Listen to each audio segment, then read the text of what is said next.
for The Simpsons tonight at 7:30. This afternoon on Pulse, a controversial candidate takes an important PQ nomination meeting. And half a century of fighting fires.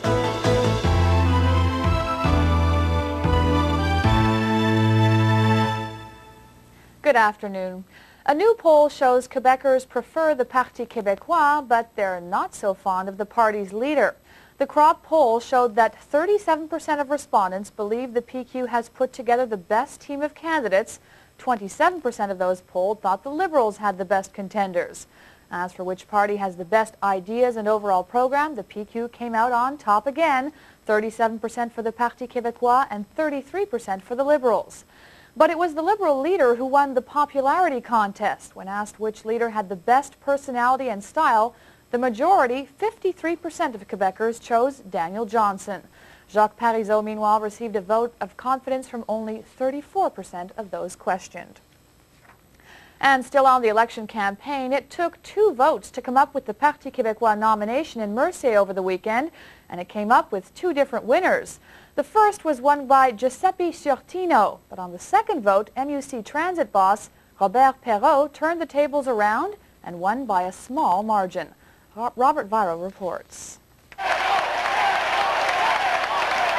It was loud, it was almost even-sided. It was a 2-man race for the second time. Organizers cited some irregularities the first meeting.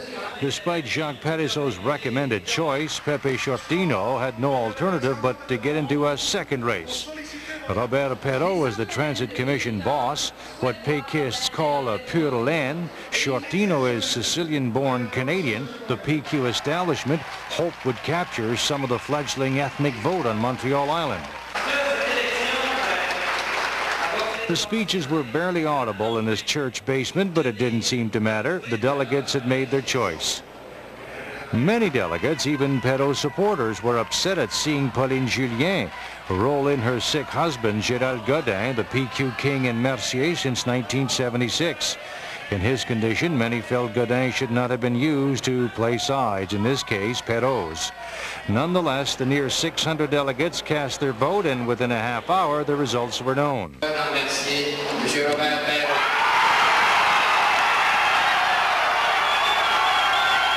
Perrault played down his win for the riding and his win against party establishment. I think that tonight it's a victory for all the members of the party, because tonight I think that what we have done is an exercise of democracy.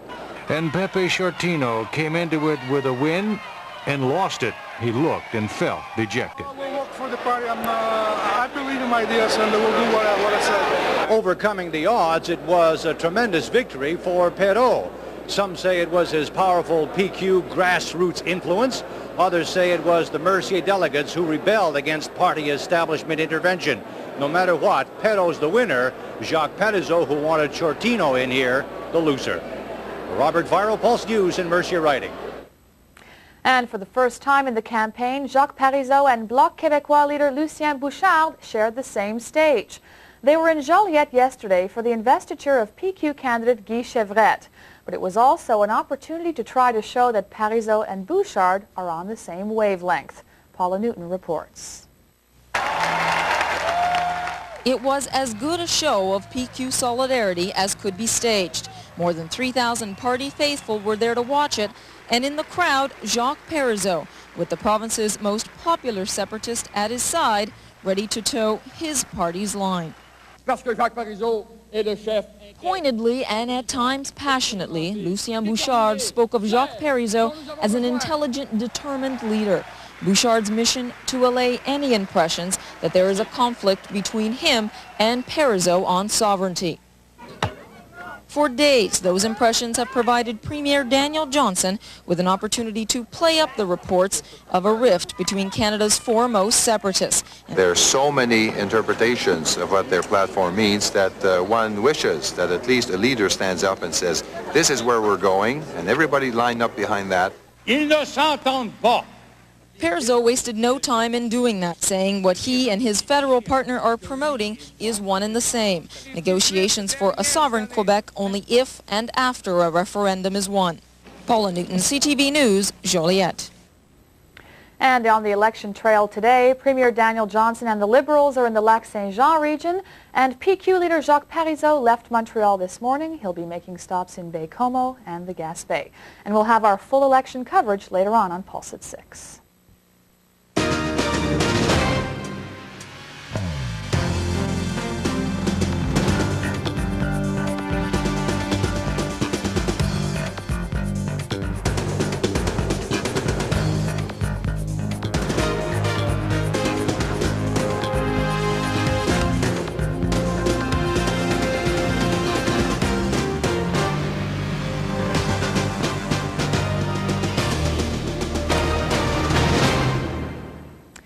Well, if you were out at Oka Beach this weekend, you were probably surprised and disappointed to find out that the water is once again off limits for swimming. This is the second time in 2 weeks that pollution has forced the closure of the beach. It was closed Saturday morning after water samples taken Friday showed high bacteria levels for the second day in a row. The group that runs the park has tabled a letter with Oka Parish Council about the problem. The letter refers to a study last October by the Environment Department tracing pollution problems to the Oka sewage system, which runs right next to the shoreline.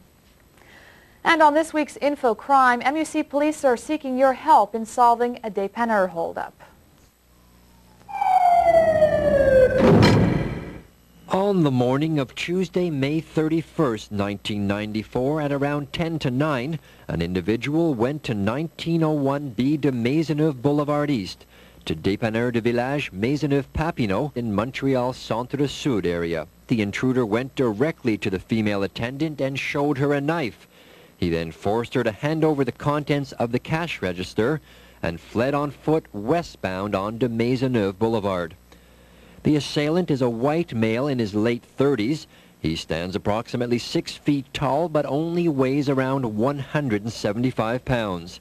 He had dark hair and a mustache, spoke French, and was wearing a medium-colored jacket, black pants, and a light-colored red toque. I'm Constable William Bumbray of the Montreal Urban Community Police Department. InfoCrime will pay up to $1,000 for information leading to the arrest of any suspect. Should you have information concerning this crime or any other serious crime, do not hesitate. Call InfoCrime at 393-1133, 393-1133.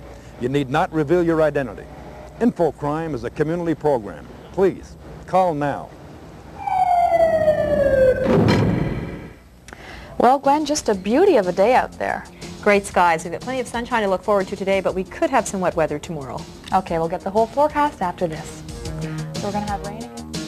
We're en rouge for the Expos. Now the Braves are out of there, and the goal is to finish ahead of the Yankees and be the best team in baseball.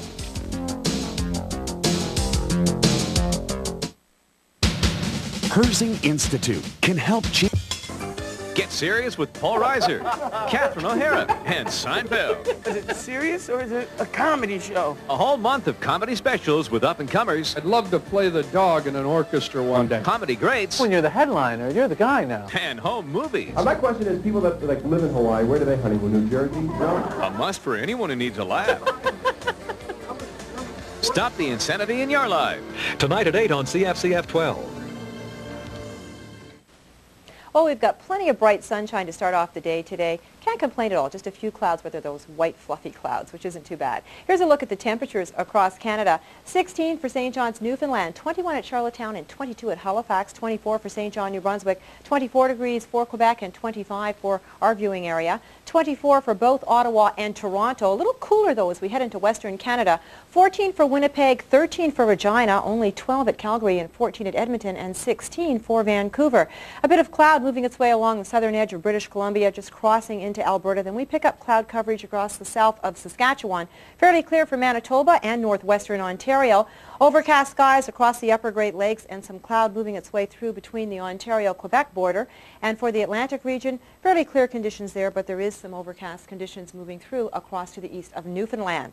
Here's the ridge of high pressure that's keeping us in all the sunshine and bright skies that we have currently. Very, very bright day in store as a result of it. That ridge fairly strong, extending across the Maritimes through down into the seaboard. By tomorrow, though, we've got this frontal system that's moving its way through across our region. Now, that is going to leave us with a 60% chance of some showers or some thunderstorms developing. The winds will pick up as well. They'll move in from the southwest at about 20 to 40 kilometers an hour, so it could get a bit on the breezy side. By Wednesday, though, a second ridge building in, and that's going to finally clear us out as that system pulls away. We may see just a few light winds remaining behind the frontal system, but we can look forward to some sunshine, a few lingering clouds, and we'll be back in the bright of things once again. Here's a look at what you can expect for today. Our high, 26 degrees, so it has warmed up a bit from the weekend. Plenty of sunshine, a bright day. The clouds from that frontal system will start to move in by this evening, and for tomorrow, that'll mean a 60% chance of some showers or some thunderstorms developing. It'll be fairly warm, however, a high of 25 degrees, so we could see the humidity rise. And by Wednesday, we're looking at mainly some sunshine, but some cloudy conditions as well, and a high of 21 degrees. Here's our lows and highs. 16 and 25 for Montreal, 14 and 21 for the Laurentians, 13 and 23 for Sherbrooke, 15 and 24 for Quebec, and 17 and 25 for Ottawa. Taking a look ahead, by Wednesday, we'll see some cloudy conditions with a high of 21 degrees and overnight low of 12. On Thursday, plenty of sunshine again, a high of 24. On Friday, a few showers expected, a high of 24 degrees. Well, here's a look at our systems map once again to show you that ridge of high pressure building in. We're just a little out of sequence here, but here we go. There we go. Today we're expecting a high of 26, tomorrow 25 degrees, Wednesday once again 21, and we've just had our lows and highs. There we go. Oh, some technical difficulties. Here we go. Right now, temperatures. All right, 23 degrees Celsius is what we have right now. Bright skies ahead. Get out and enjoy it. The winds are fairly calm right now. Humidity is at 62%. Sun will set at 8:16. It'll rise tomorrow morning at 5:47. Our barometric pressure is 102.4. We'll be back with more details for you later on at 6 o'clock. Here's Carolyn. Thanks very much, Gwen. Coming up, AIDS in Asia. Japan copes with a stubborn killer.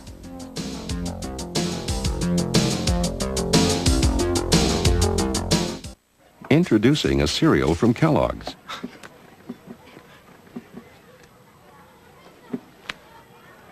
Homes were destroyed when the dam collapsed. At first, authorities believed that recent heavy rains caused the dam at Tyrrellian to break, but evidence now suggests that the metal company that owns it was negligent in its upkeep. The 10th Annual International Conference on AIDS has opened in Japan, and the location is significant since the number of AIDS cases is growing faster in Asia than anywhere else in the world. 3 million people worldwide have been infected with AIDS since last year's conference. Mark Litke reports now on how Japan is coping with the disease. The opening ceremony was a showcase of what Japan does best, a high-tech prelude, an appearance by the Crown Prince and Princess as a bow to tradition, and a pledge to donate more money towards the worldwide fight against AIDS. But despite all the publicity this conference has generated, Japan remains a society that has not yet come to grips with the disease. The face of AIDS here is still a hidden one, with victims treated as outcasts. If my neighbors ever found out I had HIV, says this man, they would shun me and maybe throw rocks at my house. Many Japanese still view AIDS as a foreigner's disease, especially since more than half the 700 cases of full-blown AIDS here resulted from tainted blood supplies imported from the U.S. a decade ago. Yet victims here say the government reinforces fears by requiring doctors to report all HIV cases to the health ministry. And though the country has universal health care, only 1 in 8 hospitals will accept AIDS patients. In some ways, Japan is acting much as the U.S. did at the start of the epidemic. Now, Japanese AIDS activists are hopeful that holding the conference here will mark a turning point in their nation's understanding of the disease. One positive sign, there are already extensive programs here to educate the young, with social workers warning that Japan has 10 times more AIDS cases than officially reported. Japan is starting to learn, as others have, that AIDS is a disease without borders. Mark Litke, ABC News, Tokyo. An unexpected pair of hands are helping the Rwandan refugees this week. Nathan Thomas reports on the visit by Tipper Gore, wife of U.S. Vice President Al Gore. The wife of the vice president was up at dawn and off to Kabumba, still the worst of the refugee camps. Unlike most VIP visits, this is Tipper Gore's second day among the Rwandan refugees, and she's doing more than just looking. Yes. Anywhere else, a death rate of 500 people a day would be a catastrophe. Here, it's a success. Many are still too sick and too weak to do anything for themselves, so an extra pair of hands is welcome by the relief workers. People are dying still, and even if you can come and assist a doctor, that's needed. For many who are suffering from dehydration, the best and only medicine is clean water. That helped bring down the death rate, but doctors fear that severe dysentery will cause a lot more death. The camps are getting better. There is food and water now for most everyone. The biggest concern is that there is no end in sight. Relief agencies had hoped more refugees would be going home by now, but most remain too frightened to go back to Rwanda, certain they will be killed by the soldiers of the new government. So the relief effort looks like it will continue here for a long time. And that is another reason why relief agencies appreciate high-visibility visitors. They help keep attention focused and hopefully the dollars coming from a world easily distracted from the misery of others. Nathan Thomas, ABC News, Goma.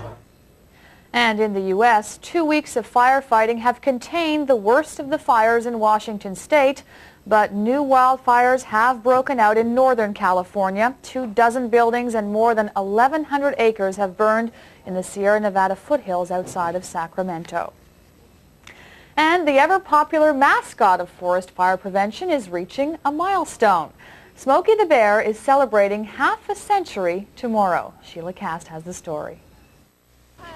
Smokey Bear keeps up an active schedule. For someone turning 50, Smokey started during World War II, when lumber was crucial for warships and rifles.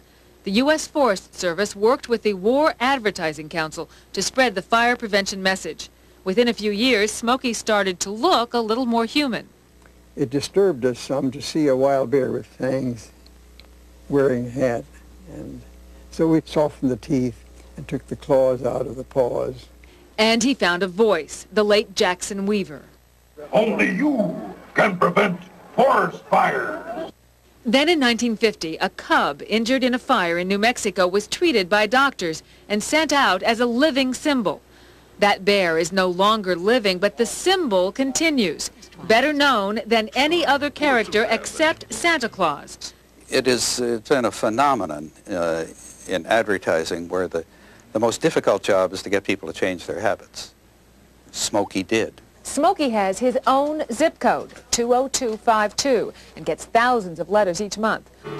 Happy birthday to you. Happy birthday, dear Smokey. Over the years, 5 million youngsters have written in to become junior forest rangers. Sheila Cast, ABC News, Washington. Ron, the Expos are back at it today, the last series before the strike, I guess. Yeah, and for some reason they're going to be playing the first game of this 4-game series with the Pirates this afternoon. It's a 3:05 start with Gil Heredia pitching against Steve Cook, who has given up 14 earned runs in 7 innings over his last 3 starts. Yesterday in Philadelphia, the Expos clinched first overall in the National League, winning their 71st game and going 32 games over 500. The day belonged to Moises. Expos trailing 3-1 in the 5th inning. Moises triples, later scored on Darren Fletcher's sacrifice fly. It's 3-2. Now 3-3 in the 7th. Mo doubles off the center field wall. Lou Frazier comes on to score. The Expos take the lead for good. And when Fletch swings and misses a wild pitch, Moises goes to third. And when catcher Mike Lieberthal throws the ball to Altoona when he meant first base, Moises comes on to score, and it's 5-3. 8th inning, Moises singles, scoring Sean Berry. It's 6-3 Expos. They go on to win the game 6-4, 3 for 5 for Moises, single, double, triple, 2 runs batted in, batting average now at .336.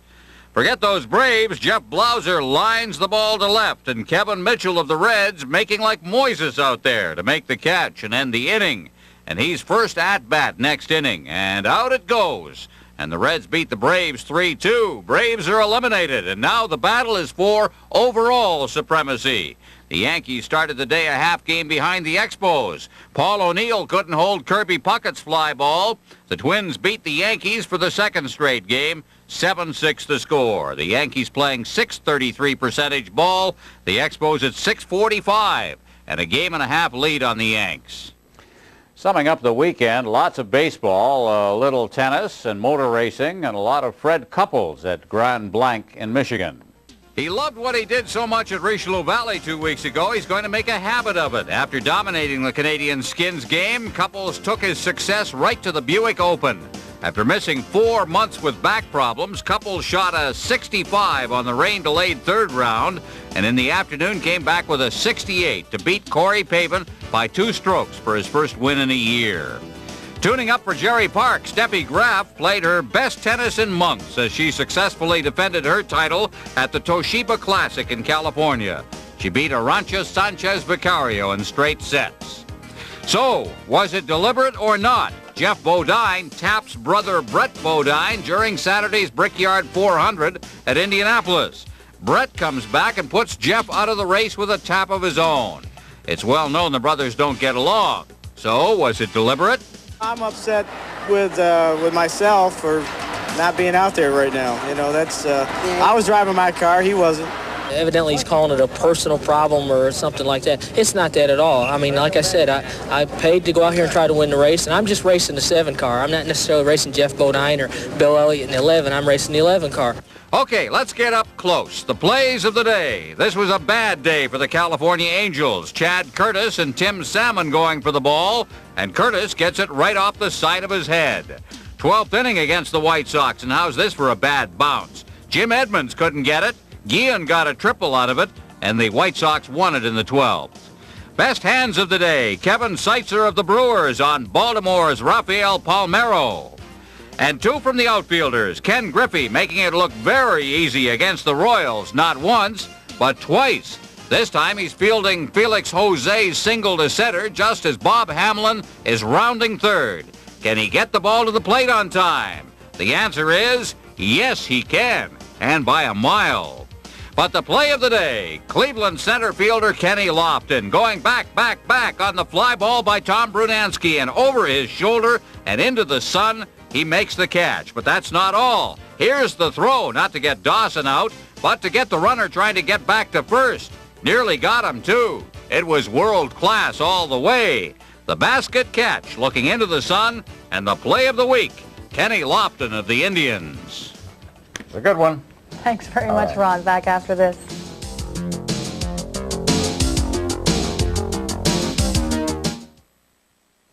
Introducing McDonald's California Double, a double cheeseburger California style. With fresh lettuce, a slice of tomato, and chopped onions.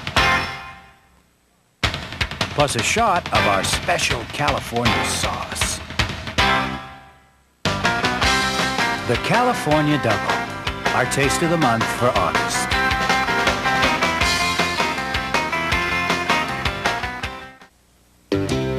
I woke up this morning, was feeling sad. A leaky diaper was the what I had. Let's break for Huggies Ultra Trim, the thin diaper that really performs. It's so absorbent it protects against leaks like no diaper ever before. Huggies Ultra Trim for incredible leakage protection. Now my diaper's working like a really great diaper should. Huggies Ultra Trim, you make me feel so good. And that's it for Noon Pulse. We'll be back with more news this afternoon on Update. Have a good one. Bye-bye.